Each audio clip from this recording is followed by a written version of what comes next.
Monastère Sainte-Catherine, Mont Sinaï. Le Sinaï, au lieu des premiers siècles du christianisme, devint, après la conquête arabe de 630, une terre musulmane. Seuls les moines de Sainte-Catherine parvinrent, durant tout le Moyen-Âge, à composer avec les Bédouins, quitte à édifier mosquées et minarets au cœur même du monastère. Situé à 1570 mètres d'altitude, le monastère Sainte-Catherine a été fondé en 527 par l'empereur Justinien, autour d'une chapelle construite 200 ans plus tôt au pied du mont Sinaï, mont Horeb, où Moïse aurait vu le buisson ardent. Ces murs et ces bâtiments sont très importants pour l'étude de l'architecture byzantine. Le monastère abrite des collections extraordinaires d'anciens manuscrits chrétiens et d'icônes. Le paysage montagneux et sauvage qui l'entoure comprend de nombreux sites et monuments archéologiques et religieux, et forme un décor parfait autour du monastère. Au sommet de ce mont, qui porte aussi le nom du prophète, selon l'Ancien Testament, Moïse aurait reçu les tables de la loi. La montagne est également connue et vénérée par les musulmans qui l'appellent Djebel Musa. La zone tout entière est sacrée pour les trois grandes religions monothéistes, judaïsme, christianisme et islam. Le Sinaï, une construction séculaire. Carte de l'Égypte. Le Sinaï apparaît comme une évidence pour qui veut aujourd'hui définir cette province égyptienne. Les photographies satellitaires livrent l'image d'une péninsule de 62 000 km² bordée au nord par la mer Méditerranée et au sud par les deux golfes d'Aqaba et de Suez. La dépression du Wadi Araba, à l'est, et le canal de Suez, à l'ouest, viennent un peu plus préciser les limites de cet espace en pointe de flèche, situé aux confins de l'Asie et de l'Afrique. Cette perception du Sinaï ne remonte pourtant pas au-delà de la seconde moitié du XXe siècle. Il n'existait pas au Moyen-Âge de nom pour désigner la péninsule tout simplement parce que les géographes n'avaient pas une perception claire de cet ensemble. Tout au plus y voyait-il un isthme reliant la Syrie à l'Égypte, c'est-à-dire une langue de terre, s'étendant sur plusieurs centaines de kilomètres d'est en ouest, mais resserrée entre la Méditerranée et la mer Rouge. L'histoire du nom donné à cet espace suit largement celle de la prise de conscience de sa forme caractéristique. Le nom, Sinaï, est d'abord celui d'un mont culminant à 2200 mètres dans le massif du sud de la péninsule. Ce sommet, qui tirait son nom de Saint, déesse lunaire vénérée dans la région depuis le I millénaire avenue JC, fut identifié seulement au IV siècle de notre ère par les chrétiens, comme l'endroit où Moïse reçut les tables de la loi. Un des acquis de la période médiévale fut d'étendre la dénomination Sinaï à tout le massif cristallin où se trouvait le sommet sacré. L'époque moderne, vieillet siècle, et la découverte de la forme péninsulaire permit de donner le nom Sinaï à tout l'espace bordé par la mer Rouge. Il fallut cependant attendre le percement du canal de Suez en 1869, pour que l'on intègre peu à peu à l'espace sinaïtique la partie nord de la péninsule jusqu'à la Méditerranée. Le Sinaï d'aujourd'hui est ainsi une construction séculaire qui est partie du point focal du mont Sinaï pour s'étendre progressivement du sud de la péninsule en direction du nord, un haut lieu du christianisme conquis par les armées arabes. Monastère Sainte-Catherine en 1839, lithographie de David Roberts. À la fin de l'Antiquité, le territoire du Sinaï relevait de l'Empire byzantin. Il fut conquis dans les années 630 par les armées arabes de Amr ibn Allah. Le paysage qu'offrait alors la péninsule aux conquérants musulmans était celui d'une terre devenue un des hauts lieux du christianisme et couverte d'églises et de monastères. Au nord, la plupart des villes de la côte méditerranéenne étaient le siège d'évêchés et certaines d'entre elles, comme Al-Arish ou Péluse, étaient même devenues des centres de pèlerinage liés au passage de la Sainte Famille lors de la fuite en Égypte pour échapper aux persécutions d'Hérode. Le sud était avant tout une terre d'érémitisme et de monachisme. En arrivant au Grand Caire, nous observâmes que deux équipes d'Arabes ont le privilège et la charge aussi bien de conduire et d'accompagner les pèlerins au Saint-Mont Sinaï que de garder et de défendre le monastère situé sur la Sainte Montagne. Ce lieu a été très important dans la tradition chrétienne et musulmane, ce qui fait que des pèlerins musulmans aussi l'ont fréquenté. C'était une étape dans certains itinéraires vers la Mecque. Peu après l'an 1000, une mosquée a été construite dans l'enceinte du monastère, en côtoyant donc des églises, des chapelles chrétiennes.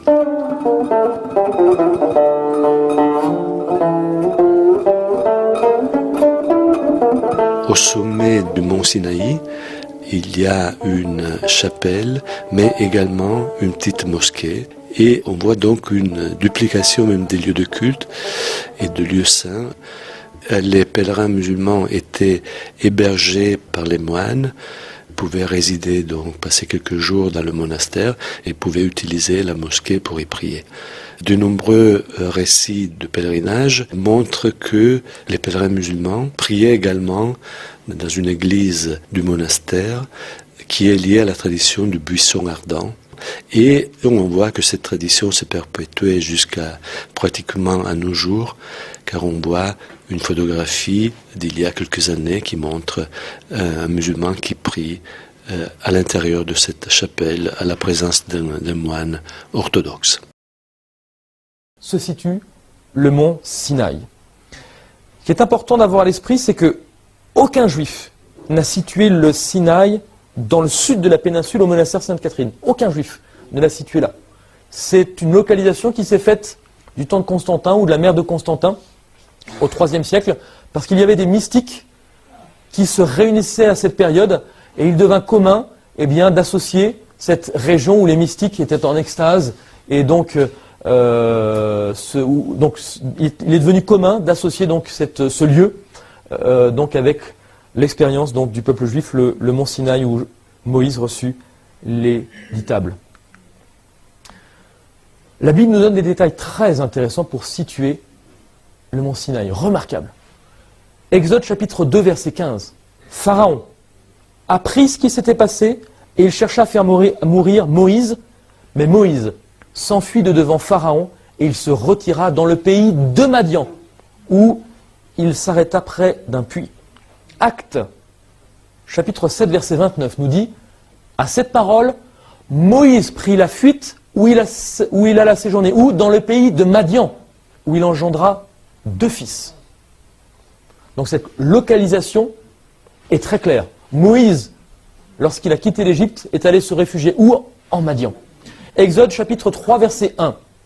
Moïse faisait paître le troupeau de Jéthro, son beau-père, sacrificateur de Madian. Et il mena le troupeau derrière le désert et vint à la montagne de Dieu, à Horeb. Actes, chapitre 7, verset 30. Un ange lui apparut au désert de la montagne de Sinaï, dans la flamme d'un buisson en feu. Ainsi donc, nous pouvons associer sans aucun problème le mont Sinaï avec Horeb, parce que c'est à Horeb que Dieu s'est révélé, comme nous le confirme le chapitre 7 des Actes. Horeb correspond au mont Sinaï. Et Exode, chapitre 2, verset 15, nous dit que l'Éternel dit à Moïse, en Madian, Moïse était donc bien en Madian, et il lui dit, retourne en Égypte.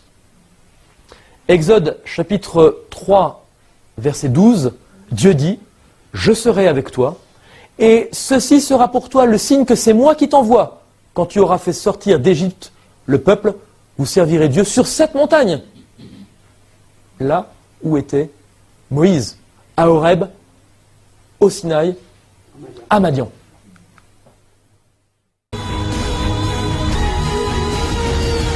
Depuis des générations, on nous a dit de croire à l'histoire de l'Exode par pure foi. On nous dit que le mont Sinaï où Moïse reçut la révélation est en Égypte. Mais il n'y a pas de vraie preuve pour le croire. Pas de traces ou d'objets, ni rien qui puisse valider l'une des histoires les plus importantes de la Bible. La Bible dit 70 fois que les Israélites sont sortis d'Égypte vers Madian, ce qui correspond grandement aujourd'hui à l'Arabie Saoudite. Est-il vrai qu'il y a très peu de preuves de l'Exode? Ou avons-nous juste cherché au mauvais endroit? Bien que la théorie qui situe Moïse et les Israélites en Arabie Saoudite est relativement nouvelle pour nous, elle ne l'est pas pour les locaux. Des Saoudiens curieux de parler avec des Américains nous ont souvent approchés.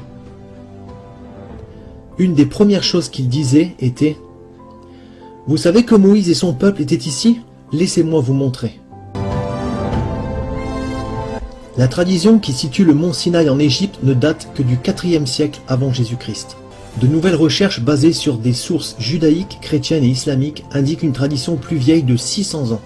Et selon cette tradition, le mont Sinaï est au nord-ouest de l'Arabie Saoudite.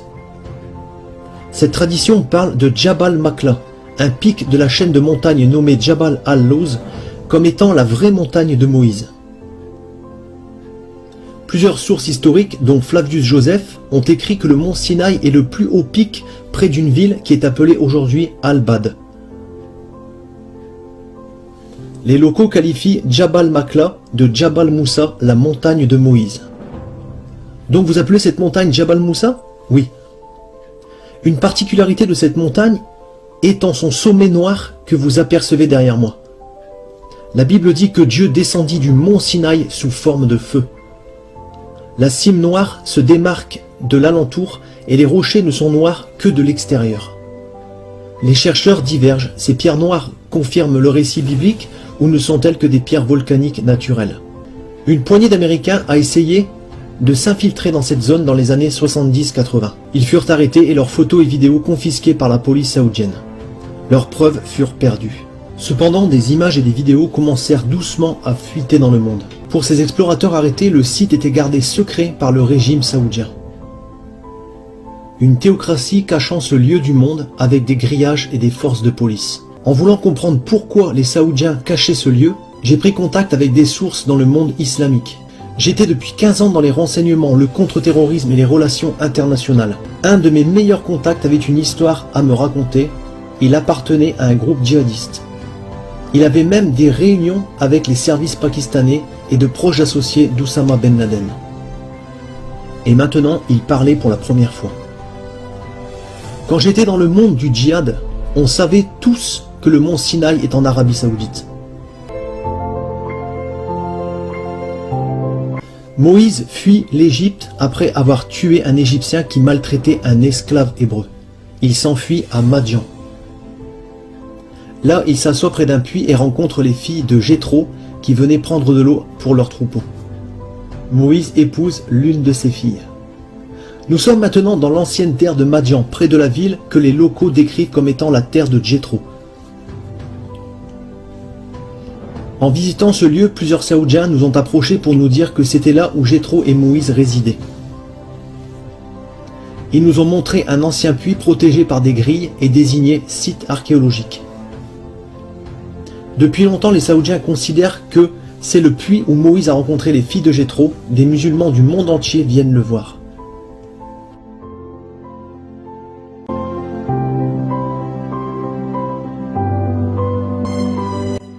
Le livre de l'Exode dit que le passage de la mer Rouge s'est produit à un endroit appelé Yam Sam, mais les experts ont longtemps divergé sur ce lieu. Il y a deux lieux de franchissement possibles de l'Égypte à l'Arabie Saoudite. Le premier est au détroit de Tiran, au bout de la péninsule du Sinaï égyptien. Le deuxième est à la plage de Nouéwa en Égypte. Le docteur Glenn Fritz, diplômé de géographie, a mené une importante étude de cet endroit et des indices historiques du lieu de franchissement. Il n'a trouvé qu'une correspondance exacte, la plage de Nouéba. La plage de Nouéba fait environ 8 km de long et 5 km de large, ce qui est assez d'espace pour le peuple israélite. Là, ils sont piégés par les montagnes des deux côtés, la mer Rouge en face d'eux et l'armée du pharaon juste derrière eux. Incroyable mais vrai, il y a là un passage sous-marin entre l'Égypte et l'Arabie Saoudite. Et il n'est pas trop étroit, les Israélites auraient facilement pu passer par là si l'eau se retirait. Des recherches sous-marines menées par le docteur Léonard Moller ont révélé d'étranges formes dans le corail, que certains pensent être des restes de l'armée de Pharaon. Selon cette théorie, le corail aurait enveloppé les débris de l'armée et gardé la forme des objets après leur dissolution. Ils ont mis un détecteur de métal dans le corail et les résultats montrent des motifs circulaires de métal comme les roues d'un chariot. Nous avions prévu de plonger à côté, car c'est un site public de plongée, avec des magasins de location d'équipements de plongée. Mais on nous a interdit, la police saoudienne a débarqué et est restée jusqu'à ce que nous partions.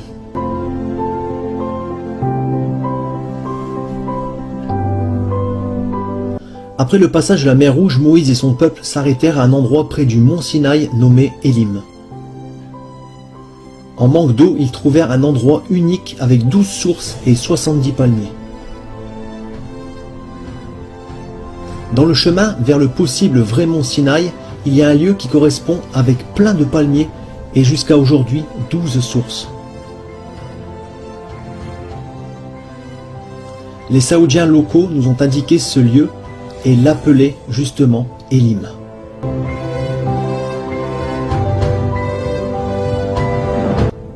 Un autre événement majeur près du mont Sinaï est l'incident du veau d'or. Moïse étant parti au sommet du mont, certains de son peuple se mirent à adorer un veau d'or. Le plaçant sur une estrade, ils se mirent à l'adorer autour et ils placèrent un autel devant lui. Quand Moïse descendit du mont Sinaï, il détruit le veau d'or et jette ses restes dans la rivière qui passe en bas de la montagne.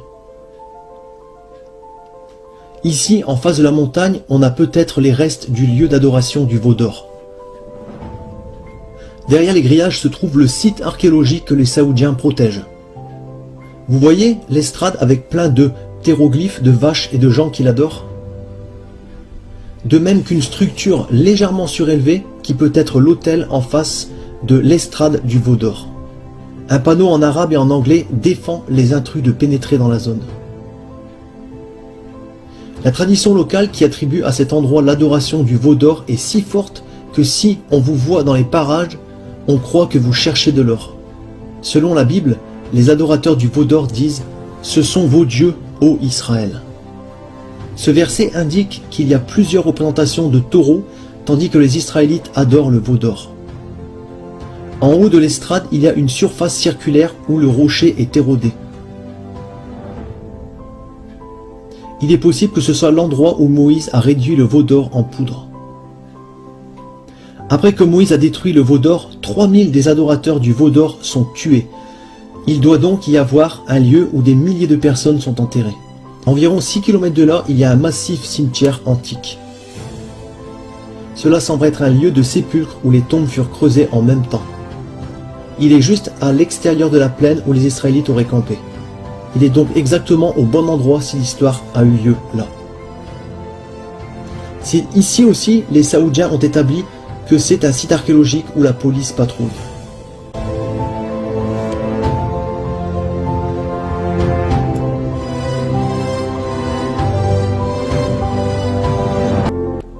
Le livre de l'Exode dit que Moïse a bâti un autel de pierre brute au pied du mont Sinaï, ainsi que 12 piliers symbolisant les 12 tribus d'Israël. Juste ici, au pied de la montagne, on voit cette structure qui ressemble à un ancien autel. Là où je me trouve, c'est sûrement le chemin par lequel les animaux se faisaient amener pour être sacrifiés au pied de la montagne.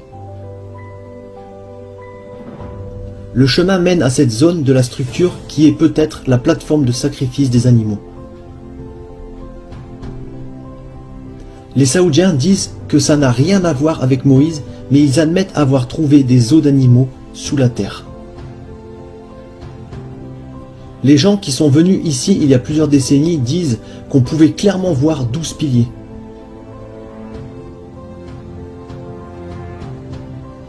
Ainsi qu'une plateforme en pierre sur laquelle ils étaient. Près de l'autel et des 12 piliers, Moïse lut aux Israélites le livre de l'Alliance qu'ils acceptèrent. Cela signifie que Moïse avait probablement un endroit surélevé faisant office de tribune pour parler aux gens. Juste en haut de la zone avec l'autel et les piliers, il y a l'endroit parfait pour être vu et entendu. Un local saoudien a indiqué que cette partie de la montagne et nous a montré comment la voix de Moïse aurait résonné comme dans un amphithéâtre naturel.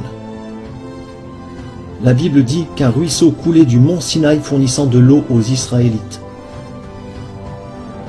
Le ruisseau devait passer près de l'autel du mont pour que les sacrifices puissent avoir lieu. Le ruisseau devait aussi passer près du veau d'or pour que Moïse puisse y jeter ses restes. Il est très facile de voir où il y avait autrefois de l'eau. Il y a aussi des preuves de sacrifice par le feu. Il s'arrête près du possible lieu d'adoration du veau d'or. Il y a même des traces d'un étang qui se serait formé, indiquant qu'une grande population vivait ici. Selon la Bible, le prophète Élie voyage jusqu'au mont Sinaï et là-bas, dans une grotte, parle à Dieu. Le vrai mont Sinaï doit dès lors avoir une grotte accessible et adaptée à l'homme. Cette grotte, au-dessus de l'autel, fait environ 5 mètres de haut, 6 mètres de large et 6 mètres de profondeur. Si c'est le mont Sinaï, alors c'est presque certainement la grotte d'Élie.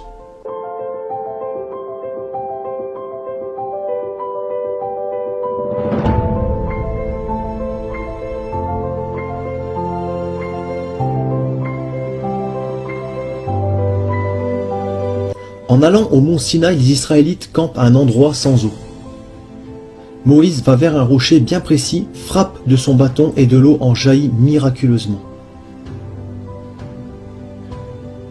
L'historien Flavius Joseph dit que le rocher est toujours visible à son époque et qu'il était tellement gros qu'on ne pouvait pas le déplacer. Est-ce possible que ce rocher fendu soit toujours là pour témoigner de la véracité de cette histoire ? La réponse est oui, et c'est stupéfiant.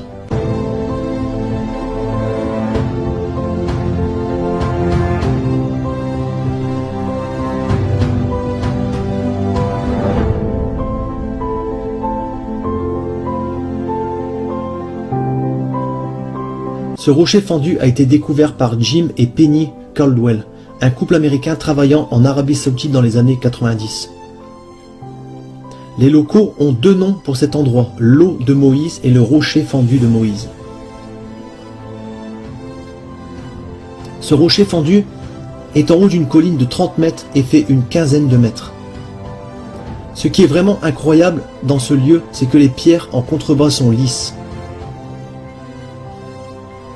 Ce qui est vraiment incroyable dans ce lieu, comme si des litres d'eau avaient déferlé, formant un lac miniature en bas, où les Israélites pouvaient s'abreuver. Si vous avez une relation avec les locaux, ils vous diront que ce lieu est lié à Moïse. Mais les Bédouins essaieront de vous éloigner. Nous avons vécu ça, on nous a chassés de la zone. Ok, on appuie sur le champignon. Voyons si ce gars nous suit. On a entendu 2 coups de feu. Ce gars ne plaisante pas.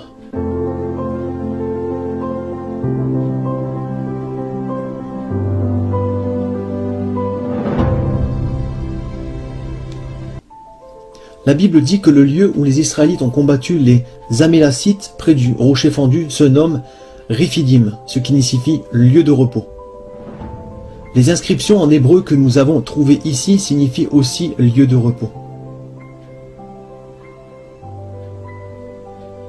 Plus près des montagnes se trouvent des inscriptions qui, selon le spécialiste d'hébreu ancien Dr Mill John, parlent de la bataille avec les Amalécites. Il dit que l'une des inscriptions parle de la mort d'un Amalécite. Non loin, 2 inscriptions qui, selon le Dr John, indiquent la mort d'une mère hébraïque et de sa fille. La Bible dit que les Israélites possèdent la terre que l'âme de leurs pieds touche. Près du rocher fendu et de la montagne, plusieurs dessins de pieds et de sandales à côté desquels se trouve écrit en proto-hébreu l'âme du pied.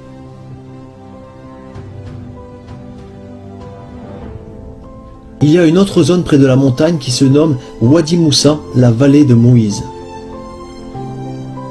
Là, un dessin de Mémora fut trouvé, sûrement le plus ancien connu. Un nouveau témoin a maintenant révélé que les Saoudiens cachent les preuves de l'Exode depuis au moins la Seconde Guerre mondiale. C'est un pilote américain qui a rencontré le roi d'Arabie Saoudite. Bob Cornuke est l'un des premiers à avoir atteint Jabal Makla dans les années 80. Il a récemment interviewé ce pilote et réalisé les images que voici. C'est un honneur de vous rencontrer, merci. Nos vies se sont rencontrées pour quelque chose de peut-être très historique. Nous parlons du véritable lieu du mont Sinaï. Je n'avais pas idée que dès la Seconde Guerre mondiale, un homme avait vu la montagne et qu'il avait su que c'était la montagne sacrée de Moïse.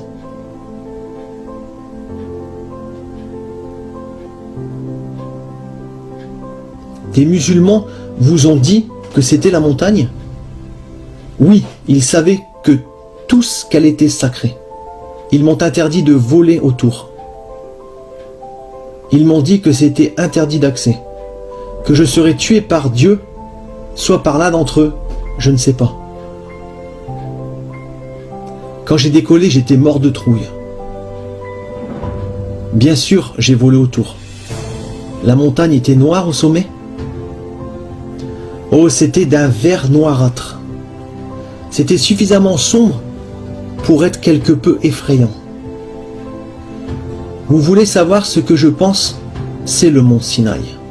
Et je pense que Dieu m'a laissé le survoler et qu'il nous a laissé vivre, vous et moi. Pourquoi n'avons-nous jamais entendu parler de ce lieu?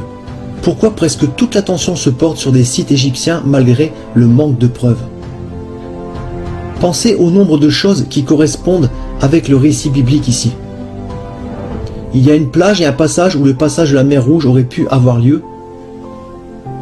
Vous pouvez voir où les Israélites auraient campé près d'Élim avec 12 sources et 70 palmiers. Vers Jabal Makla, il y a un rocher fendu et une zone adaptée au campement. Il y a la montagne connue comme étant la montagne de Moïse, avec une grande plaine en face où des milliers d'Israélites auraient pu camper. Un autel de pierre brute se trouve au pied, avec des indices de sacrifice par le feu au bon endroit. Des indices de taureaux adorés, on peut retracer exactement le parcours de Moïse quand il est descendu de la montagne. Il y a un ruisseau qui descend de la montagne, comme dans le livre de l'Exode. On peut situer avec exactitude la grotte d'Élie. Tous ces petits détails doivent correspondre, ce qui est le cas. En revenant de ce voyage, on m'a demandé mon ressenti en allant là où si peu de gens sont allés.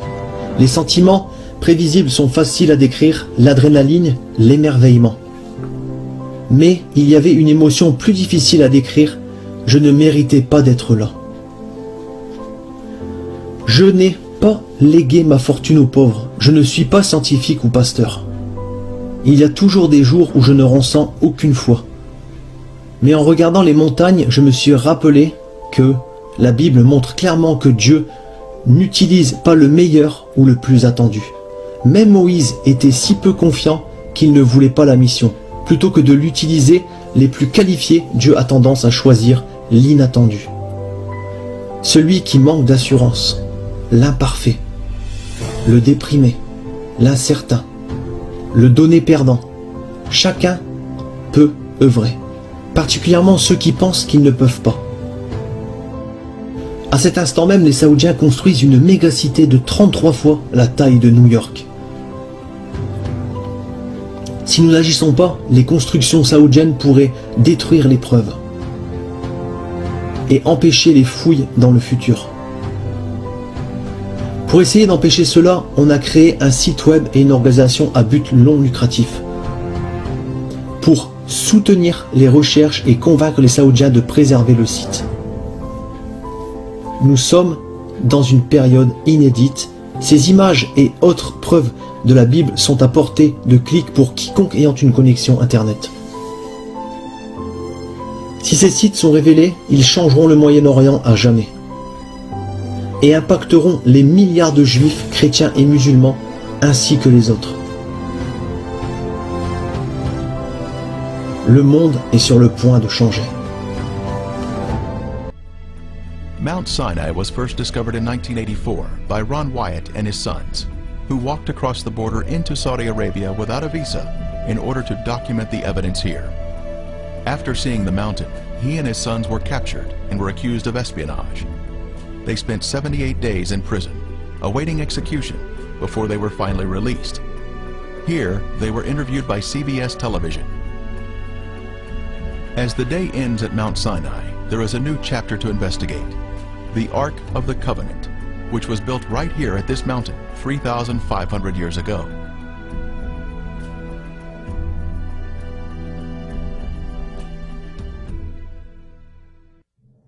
It was here that God directed Moses to bring the children of Israel back to this mountain so that they could worship together in spirit and truth.